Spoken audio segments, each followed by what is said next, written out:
belong to a generation they call Generation X, or on the very, very, very tail end of it, sort of in between two generations, where I had the benefit, I guess, of seeing sort of the rise of technology. So I remember a time when home computers were not commonplace. My dad actually worked for a company called NCR, and we had a computer in our garage, because where else could you fit it, right?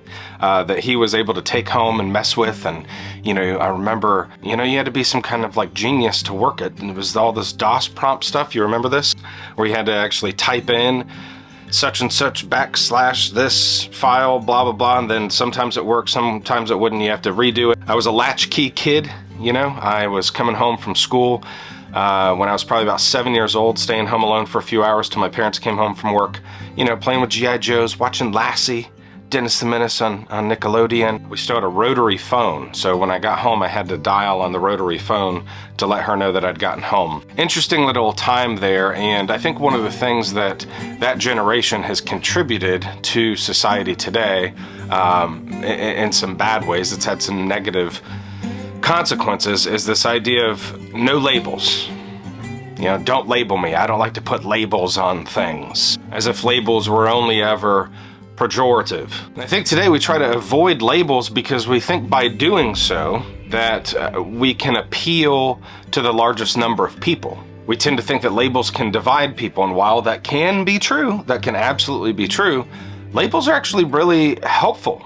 They're very useful to us. I mean, you think about labels on a container of something that you buy at the store. They give us important information like the size, the ingredients, what's actually in it, instructions on how to use the product, so labels can actually be quite useful. In fact, we wouldn't reach for the product that we couldn't find out anything about. So while we may think that by not using labels, by not labeling ourselves, that we're doing ourselves a favor and appealing to more people, when in actuality, we're just not communicating anything about ourselves that could be useful to anyone. Nobody knows what to make or think of us. So King's Church belongs to the Associate REFORMED Presbyterian denomination. That's who we are, and somebody could find out a lot about us, what it is that we believe, how we do what we do, why we think what we think, by doing a Google search of that term. And that label would reveal to them a lot of information about who we are and what it is that we believe. What I want to cover in this video today is that reformed piece. What does that mean? What does it mean when we say,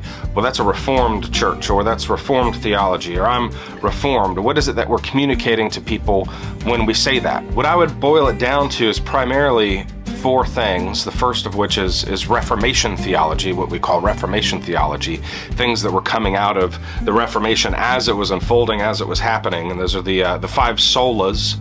And we'll talk about what those are. We'll get into that. And then the doctrines of grace, what's better known as the 5 points of Calvinism, God's sovereignty and salvation.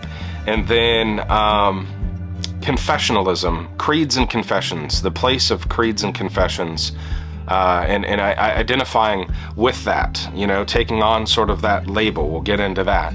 And then the last thing is covenant theology. So when we say we're reformed, we're really pointing back to these fundamental teachings of the Bible and associating ourselves with them. We are, in fact, insisting that our understanding of God and of ourselves and of creation and everything in it must be viewed through the lens of a biblical worldview, in light of God's revelation to us. It's a lens that recognizes God's sovereignty and intentions and purposes throughout human history and creation, and of course acknowledges too man's sinfulness. We can't be trusted, but we know that God can. So we're not looking for fresh and new ideas. We're always pointing back to the old ones. So I'll be unpacking each of these things over the course of the next several videos. We'll go through the 5 solas of the Reformation. Sola Scriptura, Solus Christus, Sola Fide, Sola Gratia, Sola Deo Gloria.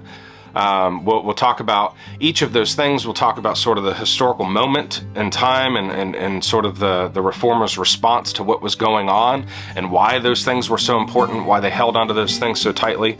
We'll walk through the doctrines of grace, the total depravity of man, God's unconditional election, what's known as limited atonement. What do we mean by limited? We need to get into some of these things because people get tripped up on some of this stuff. And it's just helpful to kind of be able to articulate why it is you believe what you believe. Sometimes labels aren't enough. They're not a bad thing. We shouldn't be afraid of them. They're actually quite useful, right? As we've discussed. Do labels divide people? Sure, they can. But that's not what we intend for them to do. We don't use labels just as a way of calling people names. They just help us know what's inside and can we trust it. And some people might say the only label we need is Christian. How I wish that were true. It's just not.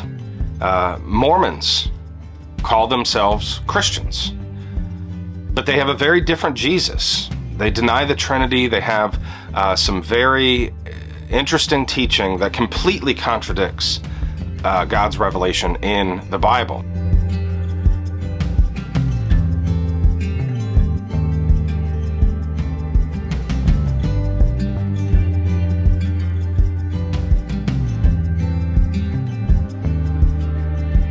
Jehovah's Witnesses call themselves Christians, but they deny the deity of Christ.